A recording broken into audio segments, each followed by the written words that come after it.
ये वीडियो मैं MBA first sem के स्टूडेंट्स के लिए बना रहा हूँ। अभी आप लोग के एग्जाम्स आने वाले हैं, बहुत सारे न्यूमेरिकल सब्जेक्ट्स आपको मिलेंगे। There are 8 subjects are there: fundamental of management, economics, operations, marketing management, IT, OB, cost and management and business stats. अभी हम लोग सारे ओबी के वीडियोस, ऑर्गेनाइजेशन बिहेवियर के सारे वीडियोस हम लोग अपलोड कर रहे हैं।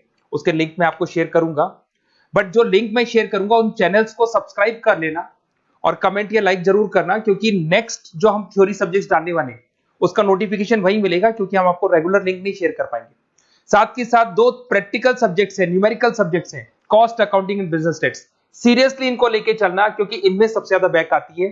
अगर इसका कोई डाउट है या क्लासेस लेना हो तो मेरा नंबर है, आप इस पर कॉल कर सकते हैं।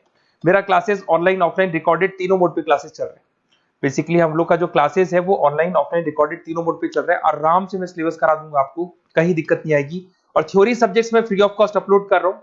हम लोग की जो फैकल्टी मेंबर्स हैं वो लोग पढ़ाते हैं, तो सब्सक्राइब जरूर कर लेना चैनल को, नहीं तो नेक्स्ट थ्योरी सब्जेक्ट के आपको नोटिफिकेशंस नहीं मिलेंगे। Okay, best of luck for your examination. OB start करते हैं।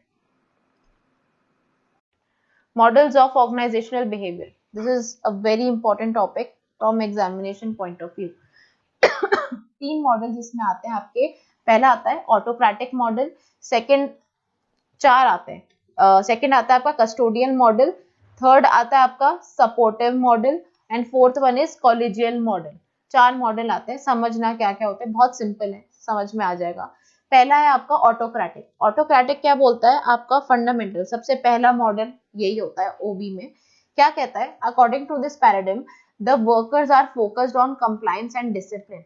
Top management is the only group with power. सारी पावर किसके पास होती है, टॉप मैनेजमेंट के पास होती है। सारा डिसीजन मेकिंग कौन करता है यहाँ पे, टॉप मैनेजमेंट करता है, इसीलिए हम उसको ऑटोक्रेटिक मॉडल बोलते हैं। जो मैं आपसे कह रही थी कि डिसीजन मेकिंग, जब हम सेंट्रलाइजेशन एंड डिसेंट्रलाइजेशन पढ़ रहे थे तो सेंट्रलाइजेशन में था when the decision making is with the top management, right. तो वही चीज है ऑटोक्रेटिक में भी, जो भी सारा डिसीजन मेकिंग है कौन करता है यहाँ पे, टॉप मैनेजमेंट करता है। All the decisions, all the strategies, all the policies are made by the senior management of the company that follows an authoritarian style. अगर वो ये सब आपके प्रोसीजर्स में लिखा होगा कि आपकी कंपनी कौन सा स्टाइल ऑफ मैनेजमेंट चूज करती है, तो उसमें अगर अथॉरिटेरियन स्टाइल लिखा है दैट मीन्स आपका जो डिसीजन मेकिंग है, जो स्ट्रेटेजी फॉर्मुलेशन है, जो पॉलिसी फॉर्मुलेशन है, वो किसके पास है, टॉप मैनेजमेंट के पास है। समझ में आया, ठीक है। फिर आगे देखो क्या लिखा है, under this model people tend to get easily irritated. क्यों, क्योंकि सारा डिसीजन मेकिंग टॉप मैनेजमेंट के पास है। हर एक छोटा डिसीजन लेने के लिए आपको टॉप मैनेजमेंट के पास जाना पड़ेगा। तो जो छोटे लेवल के जो वर्कर्स हैं, मिडिल लेवल हो गया, लोअर लेवल हो गया, तो वो सब एम्प्लॉइज इरिटेट हो जाते हैं, क्योंकि हर एक छोटी चीज का डिसीजन आप नहीं ले सकते। छोटी छोटी बात पे भी आपको टॉप मैनेजमेंट के पास जाना पड़ेगा डिसीजन मेकिंग के लिए। Due to lack of security, reliance on superiors, मतलब आप सारा टोटली डिपेंडेंट है सुपीरियर्स पे, आपका अपना कुछ डिसीजन मेकिंग पावर नहीं है। This is what autocratic model is. फिर आता है आपका कस्टोडियल मॉडल। तो ये क्या कह रहा है, according to this paradigm an equitable remuneration structure boost employ enthusiasm and productivity inside the company. Company में जो एम्प्लॉय का एंथुसियाज्म है, प्रोडक्टिविटी है, वो बूस्ट करता है। क्या, कौन बूस्ट करता है, अगर आपको कंपनी में इक्विटेबल रेम्यूनरेशन दिया जा रहा है, हर एक एम्प्लॉय की जो रोल्स एंड रिस्पॉन्सिबिलिटीज है उनके अकॉर्डिंग आपको पे मिल रहा है। आपका जो सैलरी स्ट्रक्चर है वो इक्विटेबल बेसिस पे, मतलब इक्वली आपको दिया जा रहा है। ऐसा नहीं है कि अगर आप 3 जन है तो 3 की, ऐसा नहीं है सिमिलर, अगर आपके रोल्स रिस्पॉन्सिबिलिटी है तो इनको मैं 50,000 दे रही हूँ, आपको 20,000 ही दे सकती हूँ, नहीं, आपको इक्विटेबल रेम्यूनरेशन मिल रहा है। वो उसमें बात करता है आपका कस्टोडियल मॉडल, चाहे वो फाइनेंशियल पर्क्स हो चाहे वो नॉन फाइनेंशियल हो, दोनों पे ही अगर आपको इक्वल पे मिल रहा है, इक्वल रेम्यूनरेशन मिल रहा है, that is custodial model. The custodial model assumes that employees will work more and stay longer when they are paid fairly. ये कस्टोडियल मॉडल का अजम्पशन है कि भाई हम एम्प्लॉय को अपनी ऑर्गेनाइजेशन में रख सकते हैं। एम्प्लॉय कब ऑर्गेनाइजेशन लीव करता है, जब वो अपनी कंपनी से सेटिस्फाइड नहीं होते। तो इनका मॉडल ये कह रहा है कि अगर हम अपने एम्प्लॉयज को फेयरली पेमेंट देंगे, मतलब सैलरी देंगे फेयरली, जितना उनका काम है उसके अकॉर्डिंग उन्हें फीस देंगे। ऐसा नहीं है कि भाई काम तो 50,000 का कल आ रही है लेकिन सैलरी आपको 20,000 ही दे रहे हैं, ऐसा नहीं। जितना काम किया है, जैसा आपका रोल्स एंड रिस्पॉन्सिबिलिटीज है उसके अकॉर्डिंग आपको पे देते हैं। तो उसी के बेसिस पे ही एम्प्लॉयज ऑर्गेनाइजेशन में रहते हैं।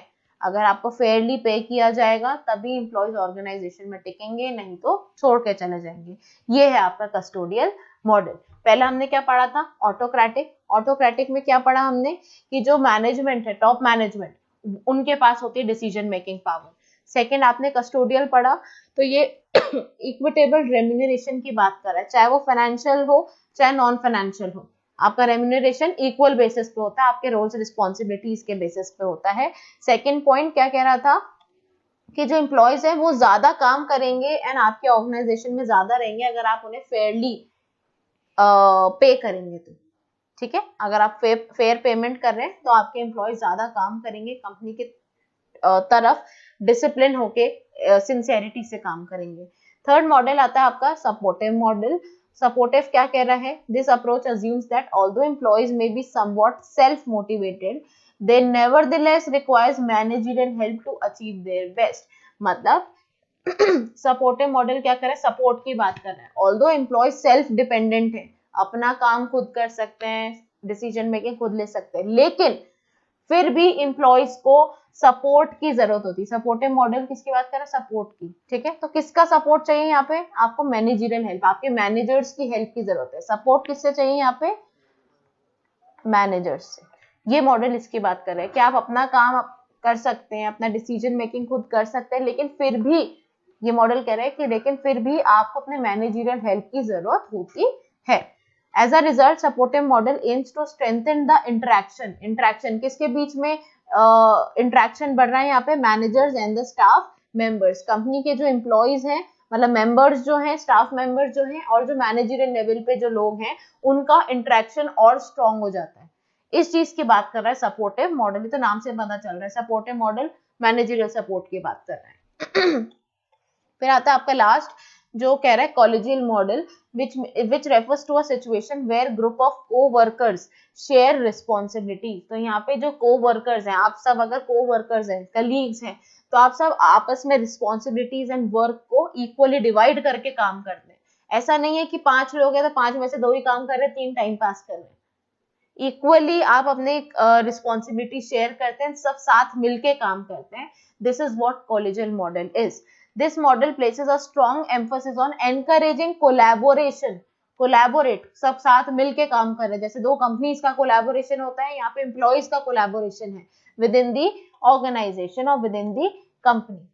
स्ट्रॉन्ग एम्फेसिस किस पे? कोलैबोरेशन पे। एंड कोवर्कर्स क्या करते हैं यहाँ पे? रिस्पॉन्सिबिलिटी शेयर करते हैं। So the manager serve both as mentor and the member of the team. Manager ऐसा नहीं है कि लीडर है तो सिर्फ ज्ञान बांटेगा, वो भी साथ में काम करते हैं और वो आपको लीड भी करते हैं। दोनों काम कर रहे हैं यहाँ पे मैनेजर।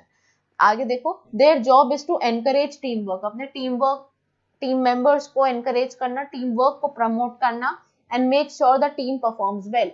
तो यहाँ पे मैनेजर दोनों काम कर रहा है। मैनेजर वाली, लीडर वाली रिस्पॉन्सिबिलिटीज भी कर रहा है और आपके साथ काम भी कर रहे हैं।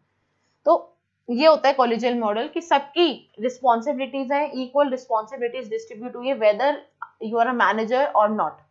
Okay, so this approach presupposes teamwork is superior to working alone and can lead to more significant outcomes. तो ये मॉडल किस पे फोकस कर रहा है कि जब आप रिस्पॉन्सिबिलिटी शेयर करके काम करेंगे तभी आपके जो आउटकम है या जो आपकी प्रोडक्टिविटी है वो बेटर होती है। ठीक है, ये आपका लास्ट मॉडल था कॉलेजियल मॉडल। एक बार वापस से देखते हैं। ऑटोक्रेटिक किसकी बात कर रहा था कि सारा जो डिसीजन मेकिंग है, जो भी पावर है, वो किसके पास है? Top management.